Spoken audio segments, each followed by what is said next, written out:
Hola amigos, ¿qué tal? Muy buenas noches, bienvenidos otro domingo más a la señal de Academia TV y a su programa Conexión Global. Mi nombre es Natalia Arteaga y saludamos a todos quienes nos miran a través de la señal abierta en Canal 2, los cable operadores en donde también nos sintonizan como Canal 2 y por supuesto mediante redes sociales. El tema ha adquirido dimensiones francamente dramáticas. Una huelga de hambre que se aproxima peligrosamente a las 3 semanas ante la cada vez más frágil salud de los manifestantes. Un desangramiento real y político a las puertas de la gobernación y un paro nacional inminente sí. Las cosas han llegado demasiado lejos, pero cuidado, no lo decimos por los maestros de la Unión Nacional de Educadores, que no han hecho más que asumir la defensa radical ciertamente de un derecho largamente postergado. ¿Y cómo inicia el conflicto? Pues como inician todos los conflictos, con una promesa incumplida. Una promesa que inició allá por el 2012 cuando más de 100 organizaciones del ramo iniciaron el debate para reformar la Ley de Educación. Una promesa que se materializó el 9 de marzo cuando la Asamblea Nacional por unanimidad aprobó la nueva Ley Orgánica de Educación Intercultural. Una promesa que se esfumó el pasado 20 de mayo cuando la Corte Constitucional admitió a trámite 2 acciones de inconstitucionalidad en contra de la LOEI, suspendiendo su vigencia con el respaldo, además, de la Secretaría Jurídica de la Presidencia. ¿Qué es entonces lo que planteaba la nueva ley? Pues en lo esencial, un incremento del salario básico para los docentes del sistema público de educación del 18% aproximadamente, que no hace más que igualarlos al salario promedio de un servidor público. Un incremento del porcentaje del Producto Interno Bruto asignado a la educación que alcanzaría un 6%, cifra que claramente es insuficiente, pero al menos superior al vergonzoso 3% del Producto Interno Bruto, que es lo que actualmente el Ecuador destina a sostener su sistema público de educación. Y finalmente la reincorporación de aquellos docentes que perdieron su trabajo durante la pandemia como un gesto elementalmente humanitario. ¿Que hay algunos elementos ajenos a la Constitución? Pues bien, tal vez así sea. Y entonces, de ser el caso, habrá que evaluarlos a través del diálogo y la apertura. Ignorar la protesta no servirá de nada ni la hará desaparecer. Y además, en una nueva administración que se anuncia bajo la premisa de las puertas abiertas. Esto ciertamente no es la manera correcta de comenzar. Esta noche abordamos la problemática existente alrededor de la Unión Nacional de Educadores, el cumplimiento de la LOEI y los diálogos con el gobierno. Adelante Andrés, inicia tú este diálogo.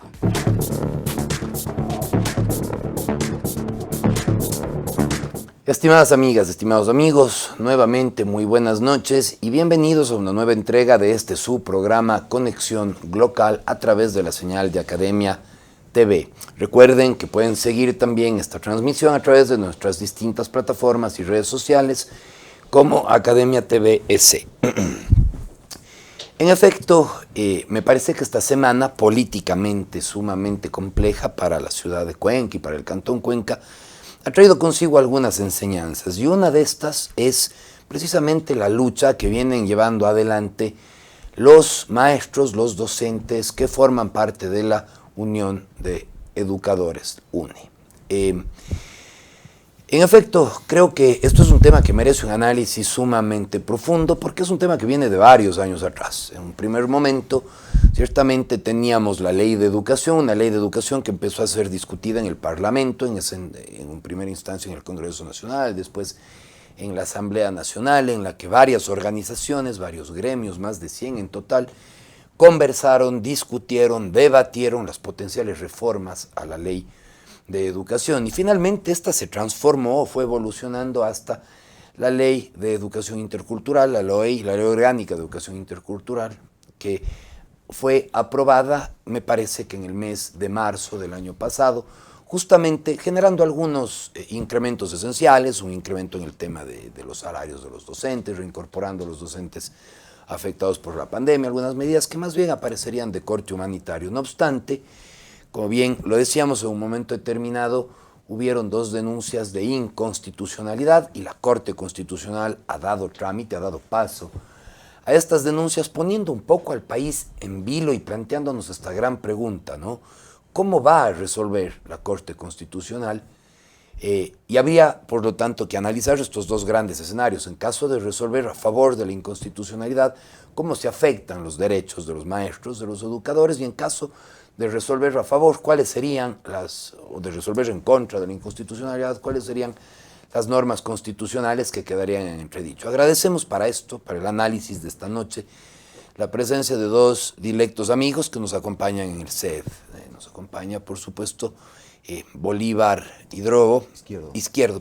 Izquierdo, representante de los maestros de la UNE aquí en el Azuay. Bolívar, muchísimas gracias por su presencia. Nos acompaña también el doctor Fernando Durán, reconocido constitucionalista del medio, que nos ayudará un poco a desentrañar, para los que no somos abogados, un poco esta lógica. Fernando, bienvenido y empezamos con usted. ¿Cuál es para el público, para los amigos, para los estudiantes de la Católica que nos siguen y el público que nos sigue en toda la ciudad, para quienes no somos abogados, cuál es el tema de la inconstitucionalidad de este tema de la UNE?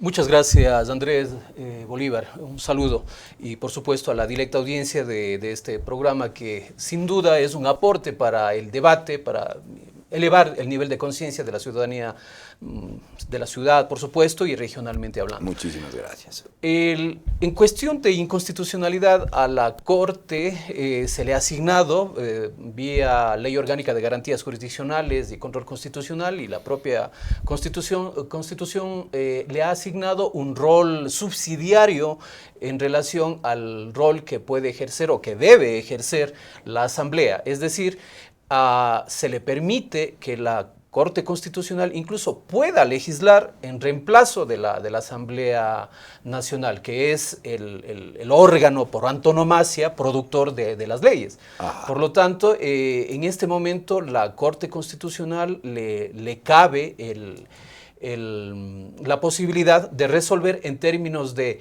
emitir una sentencia del tipo modulatoria que hasta que la Asamblea reforme o cambie el sentido de la norma, podría darle algún contenido material, un nuevo contenido material de acuerdo a lo que... O sea, podría reescribir una parte de la ley.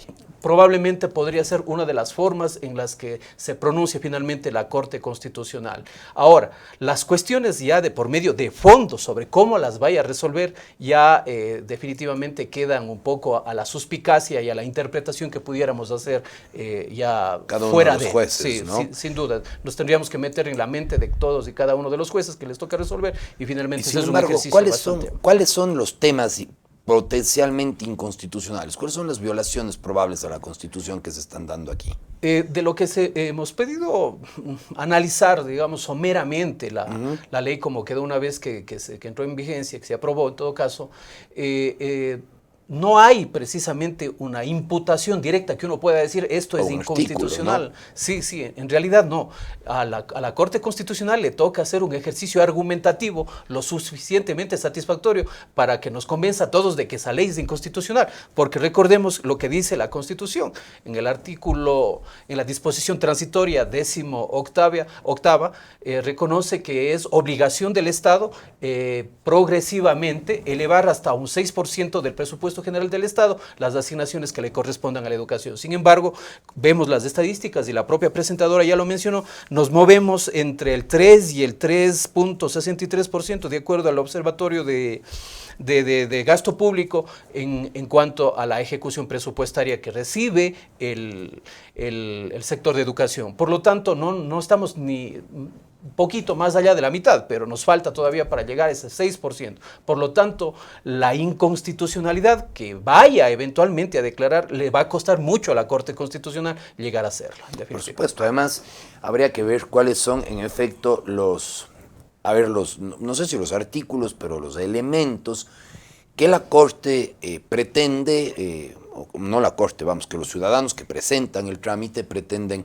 tachar de inconstitucionalidad. Entonces, es decir, ¿qué es o cuáles de los elementos que en este caso son derechos que van afectando a los maestros terminan por volverse inconstitucionales? Sobre todo una ley que viene siendo construida largamente, estimado Bolívar, una ley que viene discutiéndose años, una ley que es, me parece que el objeto o el fruto de un proceso de socialización en todo el país, de un debate intenso, de un debate largo, una ley además por la que la Asamblea se suma por unanimidad.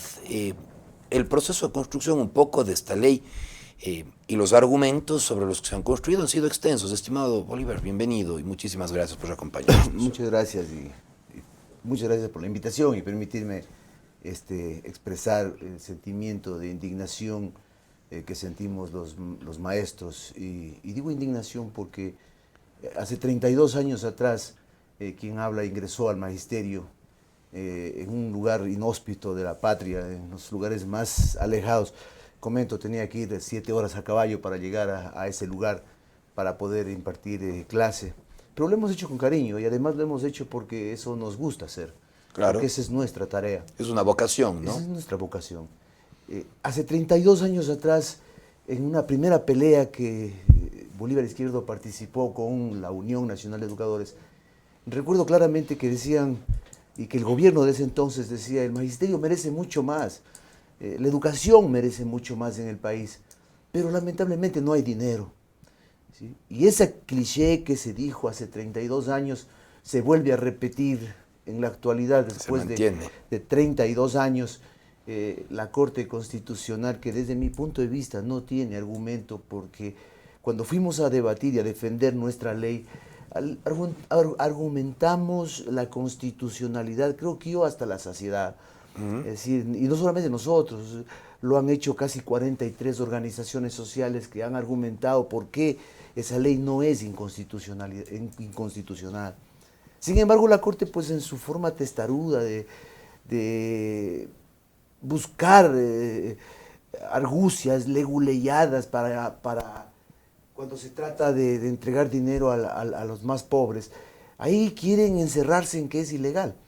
Le hemos conminado a la Corte Constitucional y le seguimos conminando. Preséntenos cuáles son los artículos o la parte de la ley que es inconstitucional. Y nosotros estamos dispuestos a discutir, debatir y enmarcarla en la Constitución de tal forma que todos salgamos bien de este proceso. Pero además de eso, hoy entramos en un proceso de recuperación pedagógica que es grave. Quienes sabemos de pedagogía y vamos a enfrentar este proceso de año y medio de retraso en educación producto de la pandemia. Así es. Sí, es un retraso bastante importante para el magisterio y los vamos a asumir. Y lo asumiremos con gusto, así como hemos asumido la pandemia, así como hemos puesto nuestros hogares de aulas de clase para los chicos, así como hemos asumido el tema de internet, computadoras, etcétera, para poder trabajar en nuestras casas, haciendo aulas y escuelas de nuestra propia casa. De la misma forma vamos a asumir ese proceso de recuperación, pero ese proceso de recuperación sin las herramientas es muy complicado. Decía yo el otro día, es como ponerle a un albañil, a un excelente albañil o a un excelente arquitecto a hacer una casa pero sin ningún instrumento. Entonces seguramente no lo van a poder hacer. En educación es algo similar. Si por más preparado que esté el magisterio, y lo hemos demostrado, ojo, en la evaluación que pasó, la SUAY sacó 936 puntos sobre 1000. Realmente una nota excelente a nivel país, y fuimos felicitados por el ministro, en ese entonces un ministro odiador del magisterio, pero nos tuvo que felicitar porque frente a los números pues no hay nada que hacer. Pero frente, digamos, por más preparación que haya, si no hay los instrumentos, pues no se va a poder.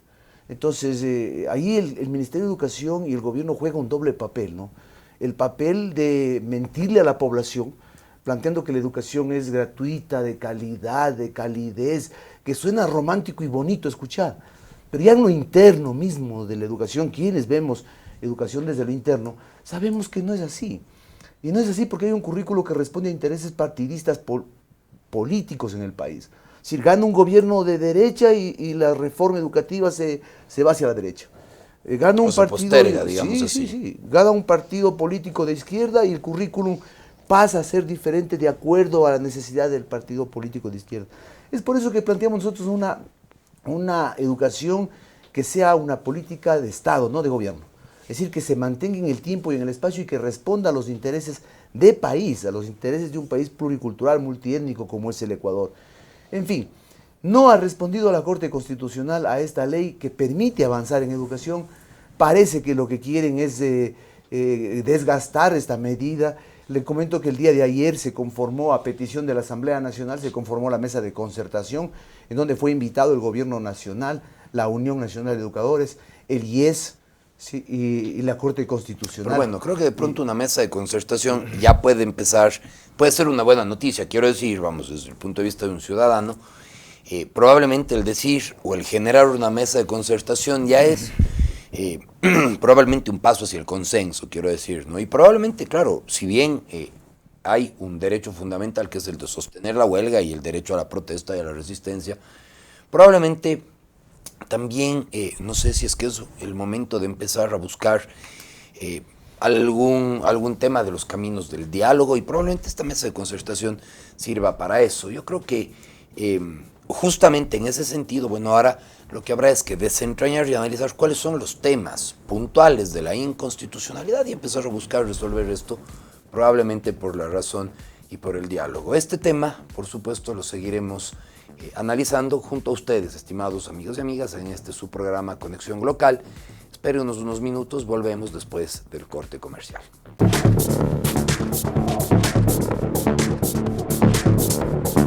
Nuevamente bienvenidos, amables televidentes, amables espectadores, a este su programa Conexión Local a través de la señal de Academia TV.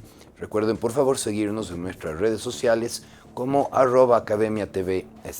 Como es costumbre, en nuestro programa al inicio del segundo segmento vamos a escuchar un poco lo que tiene al respecto de este tema tan importante que decir el ciudadano, la ciudadanía y los expertos en el ámbito. En este su segmento Vox Populi, acompáñenos.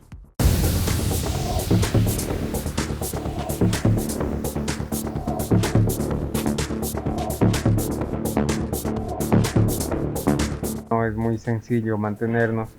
Hemos tenido altibajos y la intervención médica oportuna y el seguimiento constante que hemos tenido del equipo médico que está pendiente de nuestra salud, pues ha evitado que tengamos un colapso. En cuanto a lo psicológico, pues a momentos se ha resquebrajado porque al no estar en contacto con la familia que uno hace diariamente, sus actividades, casa es casa, ¿no? Y eso repercute. Sin embargo, el propio hecho de que vengan a visitarnos, de que a través de un mensaje, de una llamada, podamos estar en contacto, eso también nos ha ido fortaleciendo, y sobre todo en algunos casos de ir rebasando el límite.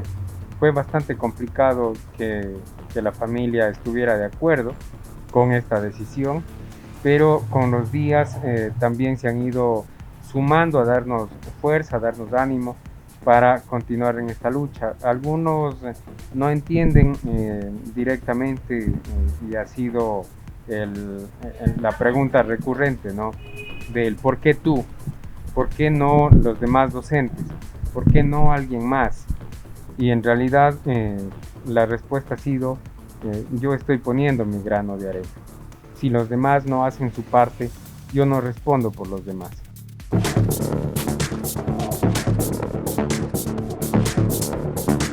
Nuevamente bienvenidos, estimados amigos, estimadas amigas, a el segundo bloque de su programa Conexión Local. Agradecemos nuevamente la presencia de Bolívar Izquierdo, de Fernando Durán, que nos acompañan a analizar este tema.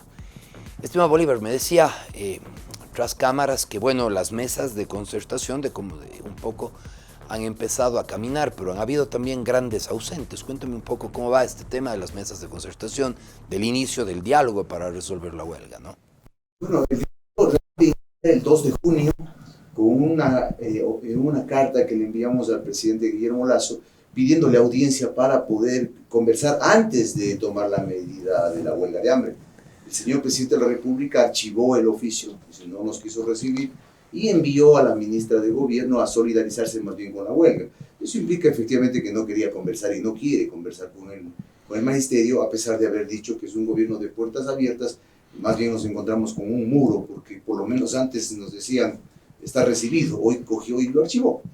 Bueno, en fin, eso tendrá que responder el señor presidente. Pero en las mesas de concertación convocadas por la Asamblea Nacional, como siempre, está la Asamblea Nacional, que es la convocante, la Por supuesto que estamos dispuestos al diálogo permanente y lo hemos planteado hasta la saciedad, pero no se presenta el delegado del Gobierno Nacional, no se presenta el delegado del IES y tampoco la Corte Constitucional, lo que implica entonces que no hay diálogo o no tienen qué decir o no tienen por qué plantear. Porque, a ver, si nos plantean mañana el artículo 50 es el inconstitucional, Pues bueno, se discute, ¿no? Se discute, lo resolvemos, lo enmarcamos en la Constitución y en las leyes de la República. Y pasa. Y se acabó el paro, ¿no? Ahora ahí yo creo que deben de haber, bueno, dos cosas en primer lugar que deberían considerarse. Uno, que entiendo, Fernando, que los compañeros de la UNE al hacer esta huelga ejercen un derecho que también está consagrado en la Constitución, por un lado, pero Fernando, en un Estado de Derecho el gobierno puede simplemente desentenderse, o sea, me llega el archivo, me dicen tenemos gente en huelga de hambre, el magisterio me pone un oficio diciéndome dialoguemos y yo lo mando a archivo. Hay en el ordenamiento jurídico, el Estado puede simplemente desentenderse de una huelga de hambre, de una protesta social. Evidentemente no. Aquí hay cuestiones de fondo, como son los derechos de un sector que ha sido histórica y generacionalmente maltratado, como es el sector del Magisterio Nacional. Un sector que además, al cual todos le vemos ciertamente mucho, más allá de mucho, y lo que le sigue. En esa medida de racionalidad, corresponde a este o a cualquier gobierno del extracto dentro del espectro político que se en el mundo civil. Por supuesto, le correspondería sentarse a la mesa de diálogo y ejercer eso que la Constitución reconoce como una garantía constitucional, la participación ciudadana, el diálogo o el ambiente libre de violencia. De alguna manera hay una violencia institucional que se está ejerciendo sobre el magisterio. Por supuesto, esa pasividad que se está demostrando o manifestando de parte del gobierno de alguna manera atenta contra los derechos, porque la causa es justa. En esencia, de origen, la causa es justa. El sector educativo como el sector de la salud, en esta crisis, que es una crisis a escala planetaria, inédita dentro de la civilización, no occidental nomás, como digo, escala planetaria, por supuesto que hay una correspondencia dentro del económico y las arcas fiscales están golpeadas, vacías si se quieren, pero todos sabemos cuál es una de las causas también, pues ahí hay una corrupción que el Estado, este Estado no ha sabido manejar o no ha sabido controlar. Ese pozo sin fondo de la corrupción, que yo no sé en la historia del Ecuador cuántos millones se han llevado, pero ciertamente se ha llevado parte de nuestro futuro, ¿no? Ciertamente, y ha comprometido gravemente el acceso a la educación, a la salud de grandes sectores sociales que asimismo han sido generacional e históricamente marginados. Por lo tanto, al gobierno, al ejecutivo actual, le corresponde, le cabe la obligación de sentarse a la mesa de negociaciones y llevar a buen puerto esta lucha en la Constitución, ¿verdad? Por supuesto, es una de las garantías. Además, los docentes con la cual toda la ciudadanía nos solidarizamos, están ejerciendo el derecho a la resistencia. También el derecho, es un derecho consagrado en la Constitución, el derecho a la resistencia. Sin duda, un derecho reconocido asimismo a nivel internacional. Los pactos internacionales de derechos humanos, los convenios de la OIT le reconocen a la ciudadanía y a los gremios, a las organizaciones sociales de todo orden, esta forma de protesta. Y además de que lo están haciendo de manera pacífica, que me parece una de las formas más altas, más importantes de defender los derechos. Creo que estamos frente a un punto de quiebre donde el sector gubernativo, la administración, el ejecutivo del Estado tiene que hacerse cargo de una manera pero franca y totalmente abierta que finalmente permita limar esas asperezas, distender esas tensiones que se van generando en el ejercicio de la vida de un Estado. Además, me parece, Fernando, que de alguna manera mientras este proceso va evolucionando, otras normas se van activando en el camino, porque a ver, yo entiendo algo, a ver, estaría muy mal desde un principio ignorar una protesta social, pero digamos que un principio cuando te ponen la huelga de hambre el primer día, tú dices, ok, vamos, hasta como una estrategia política perversa, tú puedes decir, vamos a ignorarles y vamos a dejar que se desgaste, pese a que ellos están ejerciendo un derecho absolutamente constitucional al hacer esta huelga, al hacer las movilizaciones, al plantarse frente a la gobernación, el tema del desagramiento simbólico que fue muy grave. Pero poco a poco esos docentes que están ahí empiezan a ir perdiendo su salud, el estado físico, la condición física de esos docentes empieza a deteriorarse y eso empieza a ponerle al Estado y al gobierno frente a la obligación de observar otros derechos. Yo no puedo dejar que una persona ahí llegue a las últimas consecuencias que te puede llevar una huelga de hambre, que es tener ya una persona con alguna tragedia que lamentar. El Estado no puede permitir eso. Deben de haber convenios, leyes, normas que le impidan al Estado permitir que eso suceda, ¿no? Por supuesto, debería el Estado activar ya sus mecanismos políticos de negociación y, siendo ya un poco insistente en esto, sentarse a negociar con los sectores involucrados. En realidad, los sectores involucrados somos todos, todo el Ecuador, a todo nivel, dependemos o hemos dependido de lo que es la docencia o de lo que implica la educación como derecho para todos los ciudadanos. Pero aquí hay una cuestión mucho más compleja que de alguna manera tendría que llamarnos a la reflexión, a la ciudadanía y al mismo Estado, que no es que estamos contrapuestos, no es que estamos hablando de dos sectores que son o están en oposición de origen, no, para nada. Al contrario, son dos sectores complementarios, ¿no? Claro, que se complementa mutuamente. ¿Cuál es esta cuestión de fondo? Es que esto tiene que pensarse dentro del contexto, la salida a este problema tiene que pensarse dentro del contexto de una pandemia. Y esta pandemia, como digo, con todos los efectos a escala planetaria que ha generado, va a generar asimismo efectos y a comprometer, si ya estuvimos en una situación bastante calamitosa, de aquí a unos 5 o 10 años, a mediano y a largo plazo, vamos a ver los efectos de una niñez, de una juventud que no ha tenido el acceso a la educación, los temas. La educación, ¿no? Y por el sector, por supuesto, y por el sector de la docencia, no es solamente cuestión de cobrar los sueldos, que podrían comparativamente ser pensados a nivel regional, digamos, dentro de Sudamérica, como buenos sueldos. Las condiciones en las que ha tenido que ejercer la docencia son realmente graves, paupérrimas incluso, que comprometen a sí mismo la salud física, psicológica, la estabilidad emocional de los propios servidores. Ahora, antes de ir al corte, nada más, para luego volver con Bolívar y entender un poco este tema de la ley, antes de irnos al corte, un par de minutos, Fernando, hay un tema que dijo Bolívar y a mí me quedó dando vueltas en la cabeza. Porque Bolívar decía, y con toda la razón además, a ver, díganos pues, o sea, es el artículo 50, el 55, el 60, el 48, díganos qué es inconstitucional y nos sentamos y lo evacuamos y lo resolvemos dialogando y ya está. Pero a ver, ahí me viene una duda, ¿cómo es que eso no está claro? Porque yo no sé cuál es el procedimiento. Si yo, como ciudadano, no sé tampoco quiénes son las organizaciones, de pronto Bolívar nos lo puede aclarar, que presentaron la denuncia de inconstitucionalidad a la Corte. Pero yo no puedo simplemente llegar con un papel y decir, bueno, a mí en Resugal se me ocurre que la ley nueva de educación, la ley orgánica de educación intercultural es inconstitucional, porque yo digo que es inconstitucional y dele trámite. Me imagino que las personas que presentaron la demanda de inconstitucionalidad se referirán a un artículo o a otro, o cuál es ese procedimiento. Claro, el momento del procedimiento de admisión ya del proceso de inconstitucionalidad debía haberse justificado. No hay tal justificación. Realmente es espurio el argumento que se ha utilizado por parte de la Corte Constitucional, que deja mucho que desear. Realmente en cuestiones de fondo no hay tal. Utilizan argumentos ciertamente baladíes, espurios, vacuos, vacíos, carentes de racionalidad jurídica y fáctica, que nos hace pensar ciertamente de que probablemente la Corte Constitucional esté obedeciendo a una serie de presiones que vaya usted a saber desde qué sectores están generándose. Y sería ciertamente lamentable saber o pensar en una Corte Constitucional siguiendo apetitos políticos. Eso es algo que los ecuatorianos ni siquiera queremos pensar, porque sería una pena. Le pongo solo un ejemplo. Hay leyes que han sido solicitadas, demandadas la inconstitucionalidad. Por ejemplo, el Código de la Niñez y de la Adolescencia, que duerme el sueño de los justos desde el año 2015.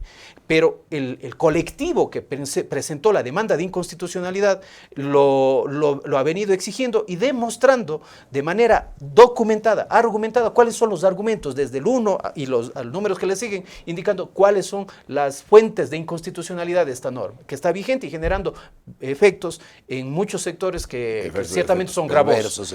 Hasta el día de hoy, recién, probablemente estemos hablando de 8, 15 días, 6 años después prácticamente, se admite a trámite recién esto. Mientras que una ley como la ley orgánica se admite a trámite de unas pocas horas. Y ¿qué agilidad? Qué agilidad, qué velocidad. Y esto nos preocupa, ¿no? Suponer, porque solamente se puede presumir que una Corte Constitucional responda a intereses o a apetitos políticos. Sería terrible. Sin embargo, mucho más allá de eso, ¿no?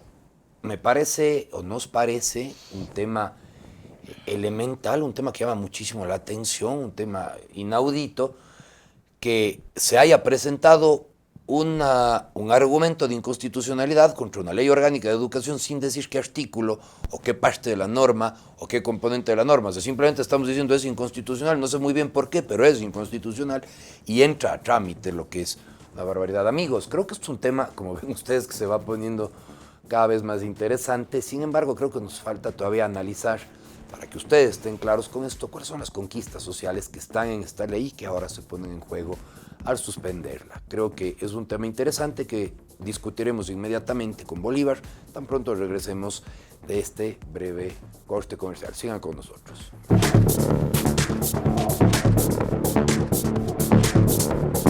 Estimados amigos y amigas, nuevamente muy buenas noches y gracias por seguir en compañía de su programa Conexión Glocal. Antes del segmento de comerciales habíamos estado conversando un poco, bueno, del proceso de inconstitucionalidad y demás que se presenta, todos los cuestionamientos que hacen alrededor de la Corte Constitucional. Sin embargo, estimado Bolívar, todavía no hemos aclarado para el público que nos escucha, que nos sigue amablemente, cuáles son las conquistas sociales, las conquistas del magisterio que están en esta ley o estaban en esta ley antes de que la suspendan, que es realmente lo que estamos defendiendo. Bueno, aquí se defiende realmente lo que significa la calidad educativa desde el punto de vista de los actores de la educación, en cuanto incluso a sus principios, a sus fundamentos.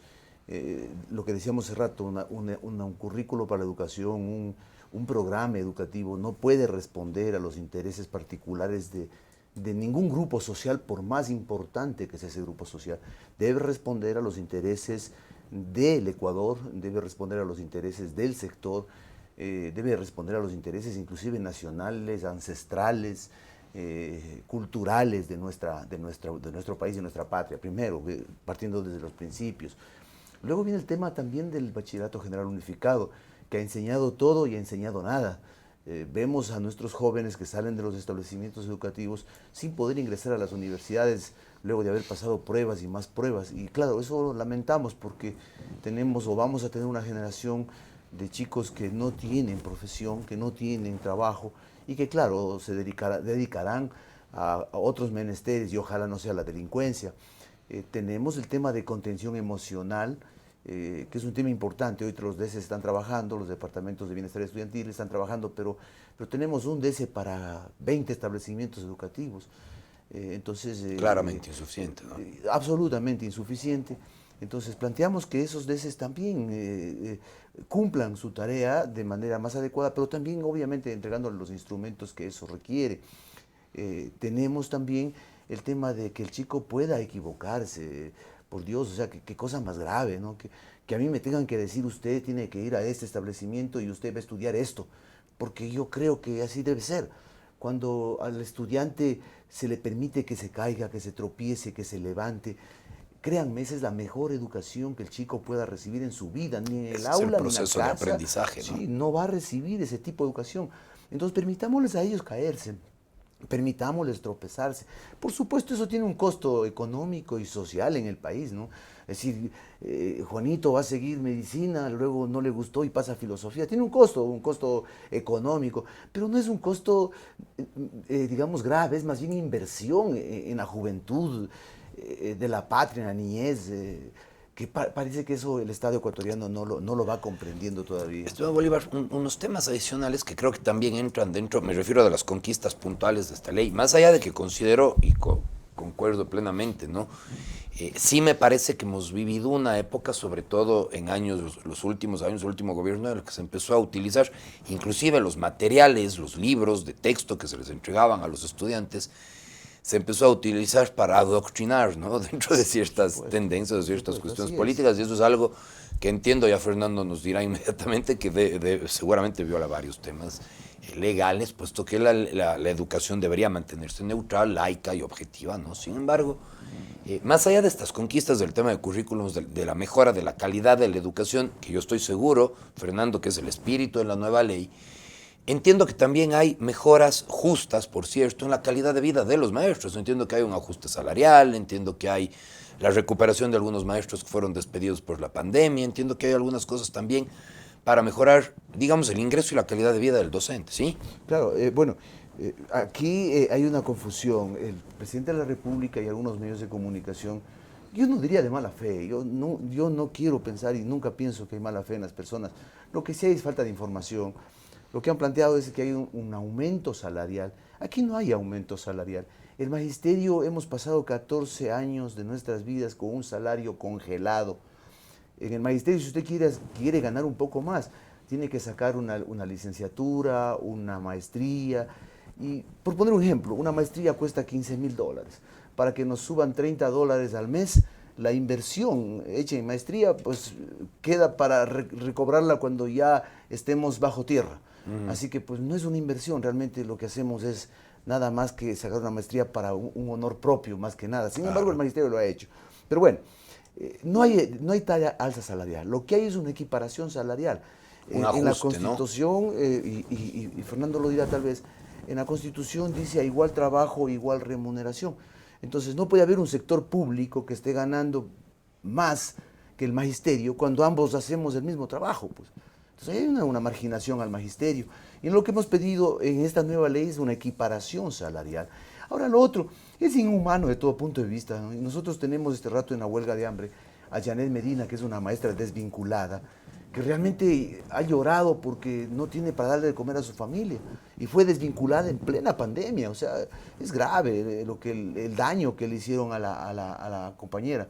Eso y otras cosas más se plantean en la ley que no son cosas del otro mundo, que son nada más recuperar derechos que se han perdido en medio de una pandemia y se han perdido en el paso de los gobiernos por A o B circunstancias que ya no vale ni siquiera la pena volver a tocarlos, pero creo que es recuperar esos derechos y ser humanos con las personas que efectivamente necesitan trabajo, que además la Constitución garantiza el trabajo de los ciudadanos. Dos derechos fundamentales aquí a revisar bajo el atento criterio de Fernando y todo tu conocimiento del tema de derecho. Número uno, esto, ¿no? De mantener la educación laica, ajena a una doctrina política, ni derecha ni izquierda, ni grupo social ninguno, ni doctrinas pro familia o antifamilia. Creo que el conservar justamente el proceso de educación laico, neutral, no sé si neutral, pero objetivo al menos, es uno de los grandes desafíos que también está consagrado en nuestras leyes y tratados internacionales, Fernando, ¿no? Claro, los manuales de todas las vertientes ideológicas consideran a la educación como uno de los objetivos a conquistar. Unos lo hacen explícitamente y los otros no lo mencionan, sin embargo, dentro de sus programas políticos, todos y cada uno de los espectros del ámbito político consideran que la educación es precisamente una fuente y una forma de perennizar las formas, digamos, de pensamiento del... Un tema lamentable, ¿no? Sí. Esto bien manejado con una concepción, digamos, que corresponda a la realidad, podría, digamos, tener unos buenos frutos. Educación neutral, acrítica, políticamente acrítica, es, digamos, es ideal, no es lo óptimo. De todas maneras, tenemos que considerar de que estamos viviendo en un mundo donde las personas tenemos acceso a fuentes de conocimiento alternas. La educación formal es solo una de ellas. Claro. Recordemos que estamos en el mundo del Internet y el Internet ya estamos en el 5G. Y demás, ¿no? Y toda la revolución que ha implicado eso. La educación formal tiene que competir con eso, que nos están insertando valores o antivalores que definitivamente superan en mucho a lo que digan los códigos o las normas constitucionales, infraconstitucionales, supraconstitucionales. Definitivamente no van a la misma velocidad, mientras usted en TikTok, en Facebook, en Twitter, etcétera, y las resto de redes sociales que se nos escapan la posibilidad de mencionarles a todos y cada una de ellas, vienen y penetran en la mente de los ciudadanos y sobre todo de los más vulnerables. Por otro lado, tenemos una educación que se depaupera, haciendo pensar que lo único que hay que garantizar son los sueldos. Te pago el sueldo mensual y tú me cumples de esto porque yo te mando, yo te Además, digo. de una educación que se tiene que, Fernando, actualizar, pero para actualizarse, para ganar calidad, esa educación necesita recursos y es justamente de inversión, que es de lo que venimos conversando. Y ahí vamos a un segundo derecho, estamos ya cerrando el programa, vamos a hacerlo muy breve, Fernando, además aprovechando para agradecerte tu presencia y realizando un último derecho. Un último concepto jurídico que Bolívar ha traído y es importante, ¿no? El tema de ir igualando los salarios, porque esto es sumamente importante, no hay un aumento de salario al magisterio, hay una igualación, y esto yo como economista lo entiendo bien, es un proceso de ajuste. ¿Por qué?